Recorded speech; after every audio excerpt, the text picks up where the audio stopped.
नमस्कार दोस्तों, कैसे हैं आप सब। कहानी के वृतांत मैं नू आप सबका स्वागत करती हूँ। आज की कहानी लेके आई हूँ बताल 25 की 9वीं कहानी, सर्वश्रेष्ठ वर कौन। तो चलते हैं कहानी की ओर।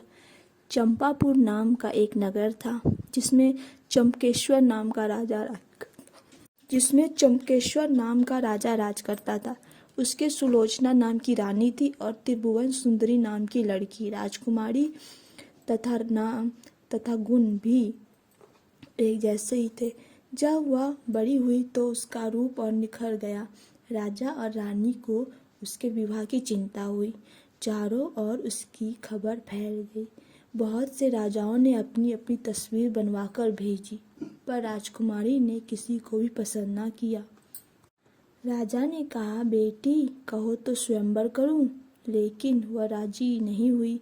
आखिर राजा ने तय किया कि वह उसका विवाह उस आदमी के साथ करेगी जो रूप, बल और ज्ञान इन तीनों में बढ़ा चढ़ा होगा। एक दिन राजा के पास 4 देश के 4 वर आए। एक ने कहा, मैं एक कपड़ा बनाकर 5 लाख में बेचता हूँ, 1 लाख देवता को चढ़ाता हूँ, 1 लाख अपने अंग लगाता हूँ, 1 लाख स्त्री के लिए रखता हूँ और 1 लाख से अपने खाने पीने का खर्च चलाता हूँ। इस विद्या को और कोई नहीं जानता। दूसरा बोला, मैं जल थल के पशुओं की भाषा जानता हूँ। तीसरे ने कहा, मैं इतना शास्त्र पढ़ा हूँ कि मेरा कोई मुकाबला नहीं कर सकता। चौथे ने कहा, मैं शब्द भेदी तीर चलाना जानता हूँ। चारों की बातें सुनकर राजा सोच में पड़ गया। वे सुंदरता में भी एक से बढ़कर एक थे। उसने राजकुमारी को बुलाकर उनके गुण और रूप का वर्णन किया, पर वह चुप रही।